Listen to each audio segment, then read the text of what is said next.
और बड़ी खबर इस वक्त सामने आ रही है दिल्ली से। दिल्ली पहुंचे हैं नीतीश के 2 सिपाही। बिहार सरकार के गठन की तैयारियां तेज हो चुकी है और इस बीच दिल्ली ललन सिंह और संजय झा पहुंच चुके हैं। बीजेपी के बड़े नेताओं से मुलाकात करेंगे। वहीं नई सरकार के गठन पर अब ये चर्चा तेज हो गई है और इसी पे ज्यादा चर्चा के लिए हमारे साथ ऋतिक जुड़े हुए हैं। ऋतिक, क्या है ये पूरा मामला और अब किस तरीके से ये तैयारियां जो है लगातार तेज होती नजर आ रही है? देखिए, बिल्कुल बिहार में नई सरकार के गठन के बाद अब लगातार जो है, अगर आप देखें तो नई सरकार का गठन कैसा होगा इस पर चर्चाएं हो रही है। नई सरकार इसलिए मैं कह रहा हूं कि बिहार में अब एनडीए की जीत हुई है, तो एनडीए की जीत के बाद सरकार का गठन होना बहुत जरूरी है।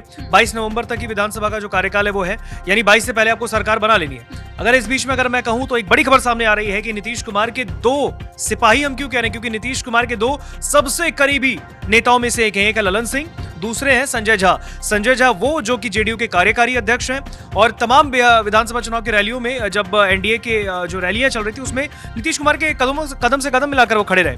ललन सिंह वो जो अभी केंद्र सरकार में मंत्री हैं और जेडीयू के किसी वक्त ये अध्यक्ष भी रह चुके हैं, और ललन सिंह भी जो है वो नीतीश कुमार के बेहद करीबी माने जाते हैं। तो ये 2 नेता जो नीतीश के इतने करीबी हैं वो दिल्ली पहुंच गए अचानक से। और पता चल रहा है, एक बड़ी खबर ये है कि अभी कुछ ही घंटों पहले पटना में थे, लेकिन अचानक से खबर आई कि अब वो दिल्ली आ गए और ये बताया जा रहा है कि अब वो बीजेपी के बड़े नेताओं के साथ मुलाकात करने वाले हैं। शायद हो सकता है इन बड़े नेताओं में अमित शाह भी हो सकता है कि इसमें राजनाथ सिंह जी हो सकता है कि इसमें धर्मेंद्र प्रधान हो सकता है कि और बड़े नेता हों, और उनके साथ बिहार में नई सरकार के गठन को लेकर वो चर्चा करेंगे। और इस बीच में आपको बता दूं, क्योंकि नीतीश कुमार को अगले हफ्ते राज्यपाल आरिफ मोहम्मद खान साहब से मिलना भी है, और जब वो उनसे मिलेंगे तो अपना इस्तीफा पेश करेंगे, क्योंकि जब वो अपना इस्तीफा पेश करेंगे तब वो नई सरकार के गठन की सिफारिश करेंगे।